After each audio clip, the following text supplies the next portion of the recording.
There's a difference between an upper body that looks built and one that looks assembled. Built reads like one machine. Assembled reads like strong parts, with visible gaps between them. Those gaps aren't just empty space, they're underdeveloped muscles. They connect your chest to your back to your arms, and your shoulders to your spine. Build all three, and your upper body stops looking like separate parts. It starts looking like one complete frame. There's one muscle that makes you look wider from the front, and if it's missing, you'll see that empty gap under your armpit. Your lat is the widest muscle on your back, but with your arms at your sides, which is how you stand all day, your lat barely shows from the front. What does show is the zone right under your armpit, that space between your shoulder and your torso. When it's empty, your upper body looks narrow even with a wide back. The muscle that fills it is called the teres major, sits on the edge of your shoulder blade and connects directly to your upper arm bone. When it develops, it creates that cobra hood thickness, width you can see from the front. It's the reason some guys look wide in a t-shirt, while others only look wide when they turn around. I trained back for years, heavy rows, pull-ups, everything. My lats were strong, but arms down, standing relaxed. My upper body still looked narrow from the front. Teres major was the gap. So to fill that gap, we're gonna hit narrow grip pull-ups. Hands inside shoulder width. Now, the teres major really only does one thing. It pulls your upper arm down and in toward your spine, and a regular pull-up barely touches it. Your lats just take over. But pull those hands in close and lead with the elbows, and now the angle forces the teres to do the work. So this next cue is the whole move. Don't think about getting your chin to the bar. Drive your elbows down, like you're tucking them into your back pockets. The bar is just along for the ride. Your elbows are doing the steering. Now, the thing that kills it, rounding forward and yanking with your arms. The second your chest caves in, that load jumps straight to your biceps and lats, and the teres shuts off. So stay tall, chest up the whole way. Then control the way down, 3 full seconds lowering, because that slow stretch is where this muscle actually grows. You're loading it long, not just pulling. And once you can own all 3 sets with 10 clean reps, add a little weight, not more reps. This one wants to load through the stretch, not endless volume.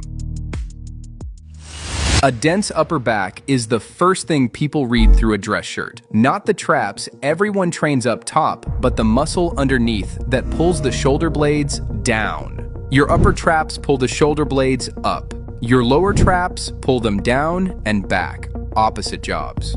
When the lower traps are weak, and for the majority of guys who lift, they are, the shoulder blades ride high under any load. Shoulders shrug up when you carry, shrug up when you press, shrug up when you row. The upper back gets thick, but it looks soft. No separation between the shoulder blades, no carving, just one puffy surface. When the lower traps develop, the scapula locks down, shoulders sit back, and the upper back goes from inflated to carved. So you can have lines between the shoulder blades, density across the mid-back, the kind of thickness that reads through the back of a dress shirt. That's the second gap, and it's the one that separates an upper back that looks big from one that looks powerful. We build this one with scapular pull-ups. Dead hang, arms locked straight. This isn't a pull-up. The lower trap isn't a squeezing muscle. It's a braking muscle, and you build it on the way down, not the way up. So the cue, think tall. Grow through the top of your head and let your shoulder blades slide down your back. Long neck, low shoulders. Your body lifts a couple inches and your arms never move. Hold the bottom 2 seconds. Then the real work, fight the way back up. Let your shoulders rise slow. 3 full seconds, resisting the whole way. That's what builds the strength to lock your scapula down under a heavy press or a loaded carry. Do 3 sets of 10 reps. Once you can do it, add weight. You just saw what one movement does for one function. Now multiply that across your entire body. Your triceps have 3 heads. Most training lights up only 2 of them. The third runs the whole back of your arm, and it's the one that stays dark. Your triceps have 3 heads. 2 of them are the lateral and medial, which fire during pushdowns, dips, and close grip pressing. Classic triceps movements. They build the arm you see in the mirror. The third head, the long head, is different. It's the only triceps head that crosses your shoulder joint, starts at your shoulder blade, runs the entire back of your arm down to your elbow. That makes it the bridge between your back and your arm, and it's the head that creates thickness from behind and from the side, the angles people actually see. Because it crosses the shoulder, the long head does something the other two heads can't. It pulls. It assists every row, every pull down, every time your arm drives backward under load. A strong long head means your pressing power and your pulling power share the same muscle. That's what makes an arm look like it was built to do something, not just flex. For the long head, we're going overhead, one dumbbell, both hands behind your head. This is the one triceps head that grows from the stretch, not the squeeze. So forget the lockout. The whole exercise lives in the bottom half.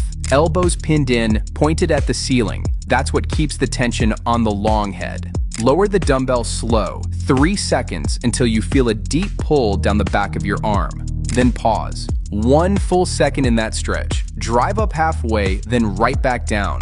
No lockout, no rest at the top. Do 3 sets of 10. Once you can hold that 1 second stretch on every rep, add weight, but keep the depth. If you feel it deep behind your shoulder and not in your elbow, that's the long head loading. One thing nobody tells you about these muscles: they don't respond to the same training as your chest or your back. Heavy load, once a week, progressive overload. That builds prime movers. Connectors need the opposite: lighter load, slow tempos, and frequency is 2 to 3 times a week. Teras major on your pull days. Scapular pull-ups before your rows. Overhead extensions at the end of every upper session. Train them like your prime movers, and they won't respond. Train them with frequency and control, and the gaps fill in fast. So why does nobody program these? Because they don't have their own day. They fall between push and pull, and anything without a category gets skipped. It's why I built my training community. I structure every workout so connectors are loaded alongside your main lifts.